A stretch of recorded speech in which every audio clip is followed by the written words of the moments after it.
Magandang araw sa inyong lahat, lalong-lalo na sa inyong mga taga-subaybay sa inyong YouTube channel. Ito ay paunang kabanata ng isang mas malalim na kasaysayan.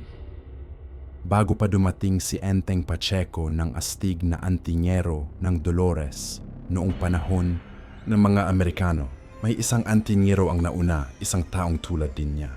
Matapang, makabayan, handang mamatay para sa bayan.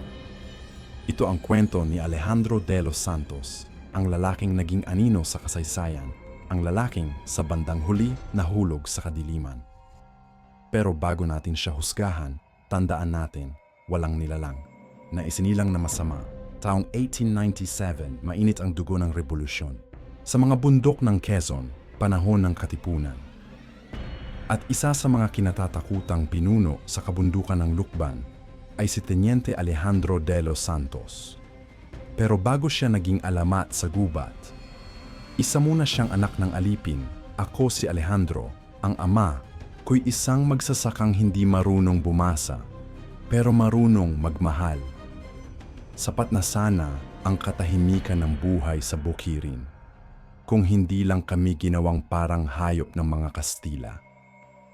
Naalala ko pa, noong 8 taong gulang ako, tinuhog ng mga gwardya, sivil ang palad ng tatay ko sa plaza. Ang dahilan? Hindi nakabayad ng buwis sa simbahan. Habang umiiyak siya sa lupa, pinagtatawanan siya ng kura. At ako, hawak-hawak ang palakol sa gilid ng palengke, nanginginig sa galit. Doon nagsimula ang apoy. Lumaki akong bitbit, ang mga alaala ng pang-aapi. Sumali. Ako sa Katipunan hindi para pumatay o maghigante, kundi para ipagtanggol ang mga gaya naming walang boses. At sa bawat laban at bawat tagumpay umusbong pangalan ko. Sa paanan ng Matbanahaw, pinamunuan ko ang isang unit ng mga mandirigmang parang anino sa gubat, mga guerrilla fighters. Mabilis, tahimik, walang kinatatakutan. Hindi pa kami nakatikim ng pagkatalo hanggang sa dumating ang araw ng pagtataksil. Ang matalik kong kaibigan, si Ramon, ang itinuring kong kapatid, siya pala ang naging mata ng mga Kastila sa aming hanay. Ibinenta niya ang kinaroroonan namin kapalit ng pangakong posisyon at pera. At isang gabi, sa kampo naming itinago ng matagal, sa bangin ng Tayabas nilusob kami, 6 kami. Isang gabi ng masaker, namatay sina Andres, Juan, Tibong, Nardo. Lahat ng malapit sa akin, binarel, pinugutan, pinaslang. Ako lang ang nakaligtas, duguan, sugatan, umiiyak. Humahabol ng hininga habang pinapanood kong nasusunog ang bandera ng Katipunan sa gitna ng bangin. Tumakbo ako, hindi dahil sa duwag ako, kundi dahil gusto kong mabuhay para gumante. Sa loob ng 2 araw, naglakad ako palayo sa mundo, walang makain. Tubig ulan ang iniinom, bit-bit ang dugo ang itak, at pusong unti-unting nilalamo ng puot. Hanggang sa marating ko ang isang bahagi ng Banahaw na hindi ko pa nararating. Isang lugar na tinatawag ng mga matatanda noon bilang gubat ng lalim. Walang may gustong pumasok doon. Ni mga albularyo umiiwas, sinasabing tirahan iyon ng mga nilalang na nalimutan na ng panahon. Pero ako, wala na akong kinatatakutan. Hindi tao ang hinahanap ko, hustisya, at ang lakas para makamit ko ito. At sa pinakaloob ng gubat, may nakita akong kuweba ay timang bunganga, amoy asupre. Parang may halimuyak ng dugot abo, at habang papalapit ako, naramdaman ko ang kakaibang hangin, malamig pero buhay. Pagpasok ko sa kuweba, isang tinig ang narinig ko. Anak ng digmaan, ikaw ang pinili ng bundok. Sa anino, lumitaw siya, ang itim na mutya ng lalim, isang nilalang na hindi tao, hindi rin ganap na espiritu. Mahaba ang buhok niya na parang usok at ang balat niya ay parang nililok mula sa abo ng bulkan. Ang mata niya, itim na walang hangganan. Ang tinig niya, parang sabay na bulong at sigaw. Sabi niya, siya raw ay dating diwata ng digmaan, ngunit isinumpa ng kalikasan na ang labis siyang gumamit ng puot bilang kapangyarihan. Kaya't ngayon, siya ang espiritong nakakulong sa pinakaloob ng Banahaw. At ako, ayon sa kanya, ay kagaya niya noon, biktima, mandirigma, pinagtaksilan, nasunog ang pananampalataya. Kung bibigyan kita ng pagkakataon at lakas para makaganti, ano ang isusuko mo? Nawala na lahat sa akin, ang sarili ko na lang, ang buong pagkatao ko na lang, ang maisusuko ko sa iyo, sagot ko. Kung kapalit nito ang lakas upang mabalikan ko at mawakasan ang mga traidor at mapang-api, isusuko ko pati ang buhay ko. Sa kamay niya, lumitaw ang isang itim na medalyon. Hugis bilog, gawa sa butot batong bulkan. May ukit ng mga sinaunang simbolo na umiilaw sa dilim. At sa isang iglap na walang pag-aalinlangan, tinanggap ko ito. Ang mga sugat ko unti-unting gumaling. Hindi sa pamamagitan ng mga dahon o tapal, kundi sa init na parang apoy na dumadaloy mula sa loob ng aking katawan. Sa bawat araw na ginugol ko sa loob ng kuweba, sa puso ng banahaw, mas lumalalim ang koneksyon ko sa nilalang na nakilala ko bilang Mutya ng lalim. Hindi siya kaagad nagpakita sa akin sa kanyang tunay na anyo. Sa simula, tinig lang siya, isang bulong sa dilim. Isang alingawngaw ng matandang babae na paulit-ulit na tinatanong ako, bakit ka nagdusa, Alejandro? Kanino ka nagtiwala? At kanino mo ngayon ibibigay ang natitira mong lakas? Sa gabi, nananaginip ako ng mga kakaibang imahe. Nasusunog ang lukban, ang katipunan, winasak mula sa loob. At ako, nakapiring at nakagapos, nilulublob sa ilog habang tinitingnan ng dating kaibigan ko na si Ramon, ang traidor. Sa likod niya, may mga kastilang tumatawa. Isang gabi, sa gitna ng malalim na panaginip, lumitaw na naman siya. Ang mutya ng lalim, dating diwata ng digmaan, ayon sa kanya. Pinalayas siya ng kalikasan at itinakwil ng ibang mga elemento dahil pinili niyang amj, sakripiso at makialam sa mundo ng mga tao. Ngunit sa huli, nilimot siya ng mga tao mismo. Ngayon, sa galit at paninibugho, binigyan niya ng bagong layunin ang sarili. Wasakin ang balanse at likhain ang sarili niyang kaharian sa anino ng bundok banahaw. Sumpain ang mga nanira sa iyo. Bulong niya habang nilalapat ang isang itim na mutya sa dibdib ko. Hindi ka naalipin ng tadhana, hindi ka naalipin ng bayan, maging kasangkapan ka ng mga nilimot. Isa ka ng anino. Pagkagising ko, may dumaloy na bagong lakas sa katawan ko.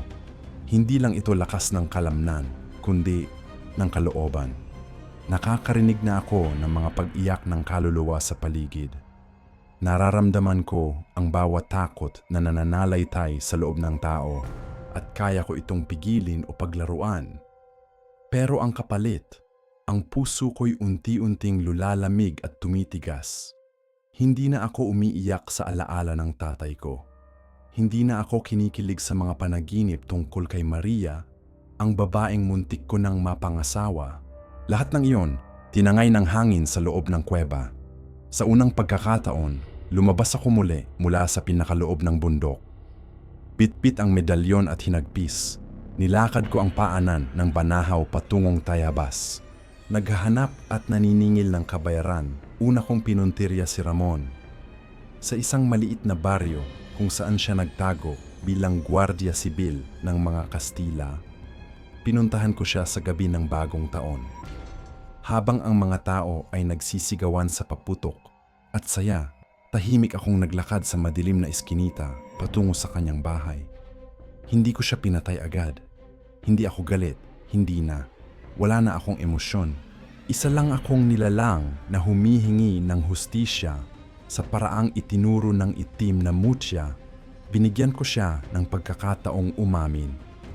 Alejandro, patawarin mo ako, nanginginig niyang sabi habang lumuluhod. Ngumiti lang ako. At sa unang pagkakataon, pinakawalan ko ang isa sa mga kapangyarihang ibinigay sa akin. Tinawag ko ang anino ng kanyang kasalanan. Mula sa lupa, lumabas ang hugis ng katawan ng mga gerilyang tinraidor niya. Isa-isang, nilapitan siya at hinawakan at saka siya tinangay sa ilalim ng lupa. Hindi ko siya pinatay. Ang kasalanan niya ang tumapos sa kanya. Ngunit hindi iyon ang katapusan. Habang papalayo ako sa nasusunog na baryo, may mga matang nakatingin sa akin mula sa kagubatan. Hindi tao, hindi rin hayop. Mula sa kakahuyan, lumitaw ang tatlong nilalang. Mukhang tao, pero may balat na parang kahoy at mata na pula gaya ng baga. Mga bantay ng kalikasan ayon sa Mutya. Hindi ito ang layunin ng bundok, sabi ng isa sa kanila. Binali mo ang balanse. Babala ng isa pa, ngunit wala akong pakialam. Wala balanse kung wala ng hustisya. Sa pag-alis ko sa lugar, ramdam kong hindi lang mga nilalang ang naalarma sa pagbabalik ko, kundi pati ang bundok mismo. At sa ilalim ng lupa, sa pinakaloob ng banahaw, isang bagay ang nagising na matagal nang natutulog. Bawat baryo na dinaanan ko, may iisang tugon ang mga tao, takot. Sa una, hindi pa nila alam kung sino ako. Isang itim na anino lang daw, laging may kasunod na pagkamatay. Kalabaw na natagpo ang tuyot ang laman loob. Matandang bigla na lang nabulag kahit walang sugat. Bata na hindi na nagising matapos ang bangungot. Hindi ko intensyong saktan ang inosente. Ngunit hindi ko na rin tinatanggihan ang anino ng Mutya. Sabi niya, ang mga ito ay kabayaran sa enerhiya. Kapag ginagamit ko ang medalyon, kailangan nitong uminom mula sa paligid. Ganun daw ang batas ng dilim. Ang lakas ay laging may katumbas o kapalit. Sa mga oras na yon, wala na akong pakialam. Kinain ako ng paghihiganti. Lalo na tuwing sinasambit ko ang pangalan ng mga natitirang traidor sa Katipunan, sina Mariano, Teofilo at iba pa. Nakikita ko silang nanginginig sa takot bago pa ako dumating. Marahil ay nararamdaman nila ako. O baka tinuturo sila ng sarili nilang kasalanan. Doon ko napagtanto na ang medalyon ko hindi lang panangga o sandata. Isa itong pinto. Sa tuwing ginagamit ko ito, may mas malalim na kapangyarihang bumubukas. Parang ako'y nagiging daluyan ng nilimot na galit ng bundok. Isang gabi, habang binabantayan ko ang sunog sa isa pang bahay ng traidor sa Tayabas, may narinig akong tinig sa likod ko. Alejandro. Paglingon ko, isang matandang babae ang nakatayo sa gitna ng abo. Hindi siya ordinaryo. Ang buhok niya'y parang sinabuyan ng abo. Ang balat niya'y parang bato na tumanda na sa ilalim ng araw. Sa mata niya, may liwanag na hindi ko kayang tignan diretsyo. Isa siyang babaylan, kilala sa lugar bilang Aling, Sabay, taga Sariaya. Pero hindi siya gaya ng mga babaylang kilala ko noon. Siya'y may ibang koneksyon sa Banahaw, isang koneksyon na mas matanda pa sa Katipunan. Binuksan mo ang hindi dapat buksan, sabi niya. Walang saysay ang pinto kung hindi mo ito dadaanan, sagot ko. Lumapit siya sa akin dahan-dahan, walang takot. At sa unang pagkakataon, naramdaman ko ang kaba. Hindi takot. Ang Mutya ng lalim ay hindi mo kaalyado. Isa siyang nilalang na walang mundo. Pinalayas ng mga diwata, ginagamit ka lang niya, unti-unti ka nang nilalamo ng kadiliman. Natawa ako, pero hindi ko siya pinigilan. Ayaw ko lang marinig ang totoo.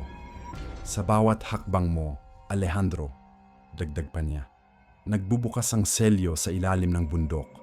Alam mo ba kung na ano ang nasa ilalim ng Banahaw? Mga nakakulong na engkanto at demonyong at iba pang mga nilalang na isisinumpa. At ikaw ang susi.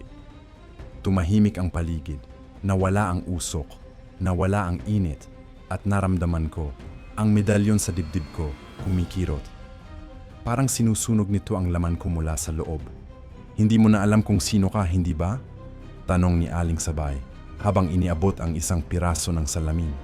Tumitig ako at sa unang beses, hindi ko nakita si Alejandro de los Santos. Walang mandirigma, walang katipunero, walang tao, kundi isang nilalang na may balat na parang kahoy, mata na parang siwang ng anino, at sa bawat hininga ay may amoy ng abo at dugo. Muntik ko siyang atakihin, pero bago pa ako makagalaw, bigla siyang nawala. Parang usok na tinangay ng hangin at naiwan ako. Mas mangwista sa gitna ng mga abo at uling. Tahimik, walang kalaban-laban. Pagbalik ko sa kuweba ng Banahaw, Tahimik ang mutya. Pero ramdam kong mas malakas siya kaysa dati. Parang may galak siyang hindi maipinta. At sa kaibuturan ng bundok, naramdaman kong may isang bagay ang kumakaluskos. Isang bagay na matagal lang nakakulong sa ilalim ng selyo. And dahil sa mga ginawa ko, unti-unti na itong nagigising. Sa kalagitnaan ng dilim, sa pinakaloob ng banahaw, ay naroon ako. Hindi bilang tao, kundi bilang sisidlan ng isang bagay na mas matanda, mas masama, at mas gutom kaysa sa kahit anong halimaw o nilalang na alam. Ko ang bato sa dibdib ko, ang itim na medalyon, ay mainit na parang bulkan. Ang katawan ko, tila hindi na akin. Sa bawat galaw, naririnig ko ang ugong ng mga nilalang sa ilalim ng lupa. Parang ako na lang ang humaharang sa kanila para tuluyang lumaya. Sa panaginip ko, bumalik si Aling Sabay, hindi bilang tao, kundi bilang anino ng apoy. Sinabihan niya ako, Alejandro, may isa pang pagpipilian. Bago tuluyang magsara ang liwanag sa'yo, isang lalaki ang ipinakita niya. Nasa paanan ng bundok, sugatan, pero may apoy sa mga mata. Hinahanap ako, Enteng Pacheco. Sabi ni Aling Sabay, siya ay katulad mo. Isang puso na handang mamatay para sa bayan, pero hindi pa nadudungisan. Siya ang magiging tagapagmana ng liwanag. Siya ang makakapagpalaya sa iyo sa kadiliman. Nagising ako na may dugo sa kamay. At sa harap ko, isang katawan ng kastilang praile at daan-daang mga buto at mga katawan ng taong tila kahapon lang napaslang. Wala akong maalala. Hindi ko na alam kung ako ba ang pumatay o tuluyan na akong ginamit ng mutya bilang kasangkapan. Tumayo ako. Lumabas ng kuweba at doon, sa liwanag ng buwan, sa gitna ng masukal na bahagi ng gubat, nakita ko si Enteng, ang batang nakita ko sa panaginip. May apoy sa mga mata. Mga matang puno ng pag-asa. May hawak na madalyon nagbabaga at puno ng liwanag. Naalala ko ang mga sinabi sa akin ng matandang manggagaway. Ang tingin niya sa akin nag-aalab. Hindi maipinta masaya ko siyang binati. Aba, Enteng, sa wakas, nagpakita ka rin. Pero ang boses ko, hindi na tao, malalim at parang punit-punit. Hindi ko maigalaw ang katawan ko ayon sa kagustuhan ko. Tumingin ako sa paligid, hindi na ito ang bunok na kinalakihan ko. Siguro, maraming taon na ang nakalipas. Wala na akong maalalang memorya sa buhay ko. Tuluyan akong kinain ako ng dilim. At bago pa man ako hilain uli ng kadiliman, sinambit ko ang mga huli kong kataga sa taong kaharap ko. Malapit na, gigisingin ko na siya. At pag nangyari yon, mawawala ang liwanag sa bundok na ito.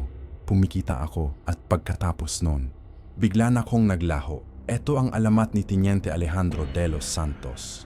Ang binansagang halimaw ng revolusyon. Nilikha siya ng madilim na kasaysayan, ng pagtataksil, ng pagkamuhi. Hindi siya ipinanganak na masama.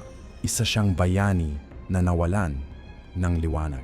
At kung ako ang tatanungin ngayon at nalaman ko ang kanyang storya, imbes na kamuhian mo siya, ay kakaawaan mo pa.